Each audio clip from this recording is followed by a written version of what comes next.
Bonjour tout le monde, Luc Monod ici. On est prêt à faire l'opération numéro 9. Si on regarde sur notre projet de fraisage, l'opération 9 et 10, c'est des perçages. Donc on a les trois trous à tarauder, percer tarauder avec l'outil numéro 4. Donc si on va dans notre série, l'outil 4, c'est le forêt 39, donc 99 millièmes.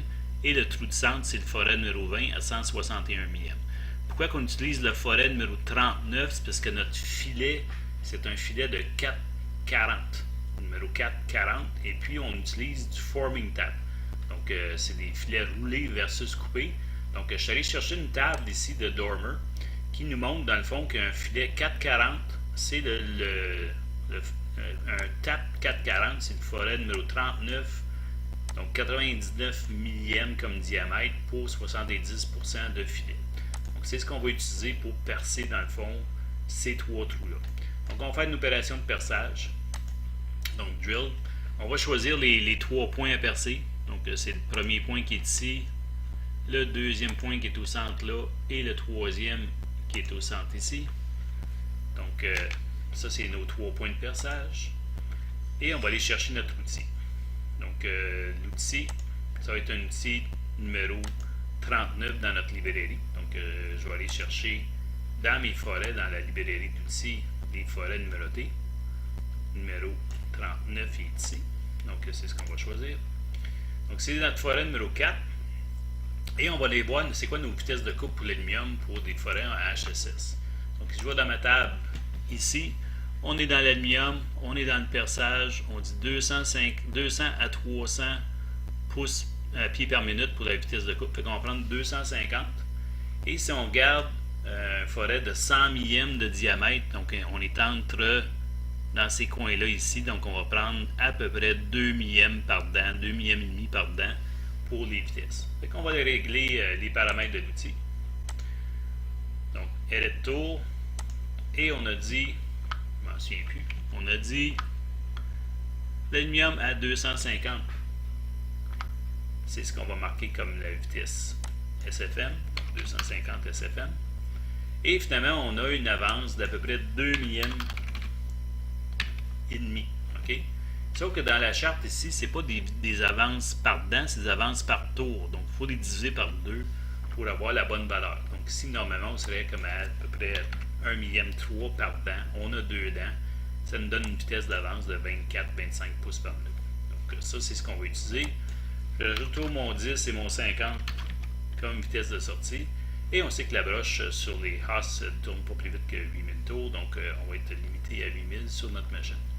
Donc, je vais aller chercher le coolant. On va l'activer.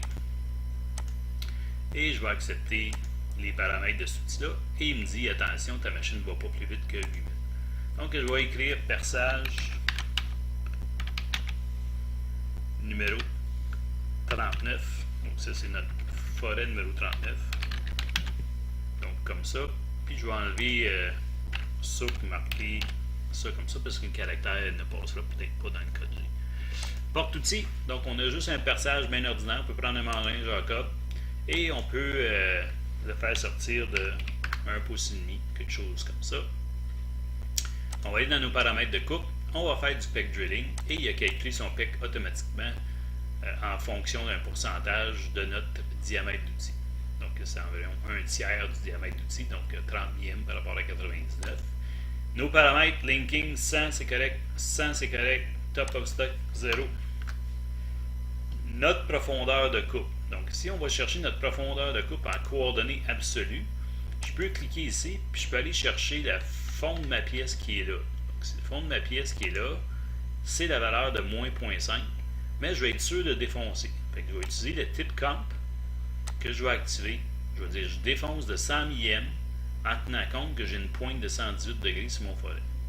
Mon coolant devrait être activé avec l'outil et j'accepte le perçage. Donc si je regarde qu'est-ce que j'obtiens comme perçage, mon forêt va aller plus bas que la surface de la pièce qui est ici. Et c'est correct, c'est ça que je veux avoir comme orientation. Par contre, si on pense au deuxième montage plus tard, donc le deuxième montage plus tard, ce que je suis en train de regarder, c'est de dire, quand je vais revirer ma pièce à l'envers, ben, peut-être que je vais me localiser par rapport à un de ces trous-là ici, pour déterminer, dans le fond, la position de la poche de l'autre côté de la pièce. Fait que je voudrais peut-être que mon perçage défonce la pièce au complet. Donc, pour ça, je vais y aller un petit peu plus profond. Donc, je vais y aller en fonction de la profondeur de ma matière première. Donc, je vais aller ici, puis je vais dire, je sais que ma matière première, c'est moins 0,665. C'est ça qu'on avait déterminé. Et je vais tenir compte de la pointe. En faisant ça, mon perçage va passer bord en bord de ma pièce brute. Donc, je vais avoir un trou de perçage qui va me permettre de guider la position de la pièce dans le dernier setup. Donc, ça me donne mes 3 trous.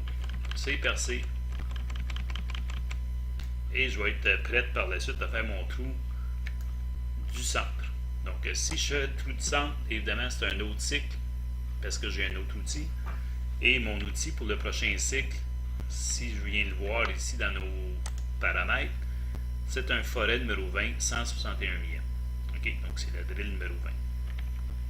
On va le faire tout de suite en même temps. Fait que je vais faire une opération de perçage. Je vais choisir mon trou de centre qui est ici. Donc, je suis au centre du trou. Je fais OK, j'accepte ça. Et je vais aller chercher un outil numéro 20. Donc, Tool, Library, forêt numérotée, qui est le forêt numéro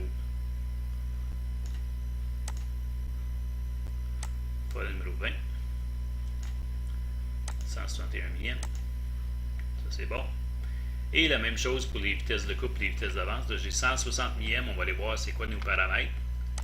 Donc, je viens voir le perçage. Donc, dans l'aluminium, je suis au à 250. Ça ne change pas.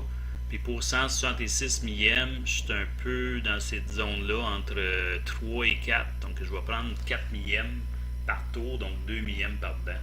Donc, on va revenir régler ça. 250 SFM. 2 mm par dent. 2 dents. 5000 tours. 24 pouces minutes pour mon 10 et mon 50 que je vais par défaut. Et on va allumer le coolant pour cet outil-là. J'accepte ça. Et c'est le perçage avec le forêt numéro 20. Porte-outil, on va sortir un autre Jacob. On va le mettre peut-être à 2 pouces et demi dans le Jacob. Paramètres de coupe, encore on va être en peck drilling. Paramètres ici, on laisse ça pareil, lui est à 0. Même le dessus de notre stock, en fait, il est à cette hauteur-là. Donc on pourrait dire que c'était à moins 1,16. Et je vais percer bord en bord de la pièce aussi. Fait que je vais aller chercher la profondeur de ma pièce qui est à moins 0,5 tantôt. Mais on va utiliser le moins 0,665 pour qu'il défonce la pièce au complet. Ma compensation va être la même. Mon coolant est activé et je fais le perçage du tout le temps. Donc, mes perçages sont terminés. Si je garde l'ensemble de mes opérations en simulation 3D, je vais choisir toutes mes opérations, je simule et on devrait voir les trous à la bonne place et les opérations d'usinage à la bonne place aussi. Évidemment, je vais mettre mes opérations un peu plus rapides que d'habitude parce que ça fait plusieurs fois qu'on le fait.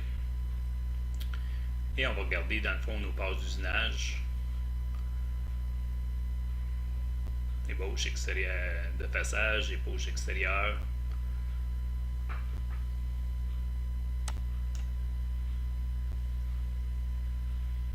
La poche intérieure, finition intérieure, chanfrein, chanfrein, perçage, perçage. Donc ça nous permet de voir que dans le fond, nos perçages sont faits. On voit que l'outil cœur il fait un petit chanfrein de ce côté-là de la pièce. C'est bien correct. Il n'y a pas de problème. Et dans le fond, les trous ils défoncent de l'autre côté du brut. Fait que on accepte ça. C'est bon.